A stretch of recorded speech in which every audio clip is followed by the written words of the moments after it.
Welcome-ի տեքստը պատրաստեցին, առավոտյան հրապարակեցին։ Թուրքիան եւ Հայաստանն ավարտել են ուղիղ առևտրի մեկնարկի նախապատրաստական աշխատանքը։ Արարատ Միրզոյանը Նիկոլ Փաշինյանի ականջին դա էր շշնջում։ Ողջունում ենք Հայաստանի հետ երկկողմ առևտուր իրականացնելու արգելքները վերացնելու Թուրքիայի որոշումը, որը Հայաստանի եւ Թուրքիայի հարաբերությունների կարգավորման գործընթացի հերթական արդյունքն է։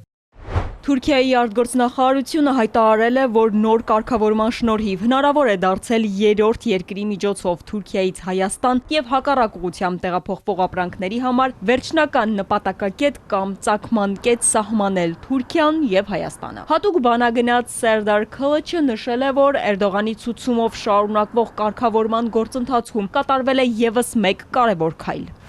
Այս գործընթացը միտված է տարածաշրջանում կայուն խաղաղության եւ երկարաժամկետ կայունության հաստատմանը։ Պաշտոնական Երևանի գնահատմամբ այս որոշումը կարևոր նշանակություն ունի Հայաստան-Թուրքիա առևտրատնտեսական հարաբերությունների եւ գործարար կապերի ընդլայնման համար։ Միաժամանակ նպաստում է տարածաշրջանի տնտեսական կապակցվածության խորացմանը։ Սահմանը փակելուց ի վեր, չնայած իրականում Խորհրդային Միության փլուզումից եւ Հայաստանի անկախության հռչակումից ի վեր, երբ որ Թուրքիան ու Հայաստանը հարաբերությունները չկարգավորվեցին եւ Թուրքիան փակեց սահմանը,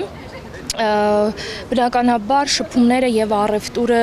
մեծ հաշվով տեղեր ունենում, բայց տեղեր ունենում երրորդ երկրների միջոցով։ Եվ այստեղ Թուրքիան հատուկ Հայաստանի համար կոդեր չէր առանձնացնում։ Արտգործնախարարության հայտարարության մեջ նշվում է, որ այս քայլը կարող է իր տրամաբանական շարունակությունը ստանալ Հայաստան-Թուրքիա սահմանի բացման եւ դիվանագիտական հարաբերությունների հաստատման միջոցով։ Թուրքական կողմն իր հերթին հայտնել է, որ սահմանի բացման տեխնիկական եւ վարչական աշխատանքները դեռ շարունակվում են եւ Անկարան շարունակելու է աջակցել Հարավային Կովկասում տնտեսական կապերի զարգացմանն ու երկարատև խաղաղության ամրապնդմանը։ Թուրքագետի գնահատմամբ գործընթացում հիմնական խոչընդոտը ոչ թե տեխնիկական է, այլ քաղաքական։ Տեխնիկական առումով երկու կողմերի զուտ անցակետային սահմանները դրանք պատրաստ են, այս դիտարկելով նաև թուրքական մամուլի ըստ էության տեղեկությունները, եւ խնդիրը ունի քաղաքական կողմ։ Այսինքն քաղաքական խնդիրն է, որ Թուրքիան ըստ էության պետք է ինքը ուրեմն կայացնի որոշումը վերջնական սահմանի բացման հետ կապված, ոչ թե այսպես փոքր ինչ-որ քայլեր կատարի, ավելի շատ ես կարծում եմ միջազգային հանրությանը ցույց տալու համար, որ պրոցես է գնում։ Հայ-թուրքական սահմանը ամենևին չի վերաբերվում միայն Հայաստանին ու Թուրքիային։ Այստեղ կա աշխարհակականության մեծ բաղադրիչ եւ նրանք էլ դա օգտագործում են տարբեր առումներով։ Այնպես որ ավելի շատ դիվանագիտական, այսպես քայլեր են իրենք, միջև որ վերջնական հանգրվանին կհասնի պրոցեսը։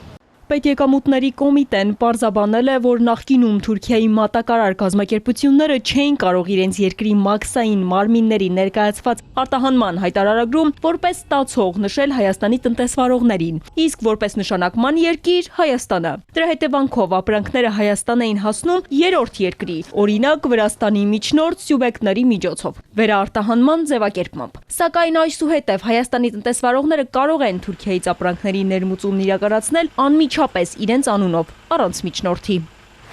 Հայաստանի էկոնոմիկայի նախարարությունը դիմել է գործարարներին, նշվում է, որ Թուրքիայի որոշումը կարևոր հնարավորություն է բիզնեսի համար, քանի որ ուղիղ ապրանքաշրջանառությունը կարող է զգալիորեն կրճատել փոխադրման ծախսերն ու մատակարարման ժամկետները, նաև բացել նոր շուկաներ եւ համագործակցության ուղիներ։ Ալադավթյան, Հարություն Հովսեփյան, Էպիկենտրոն։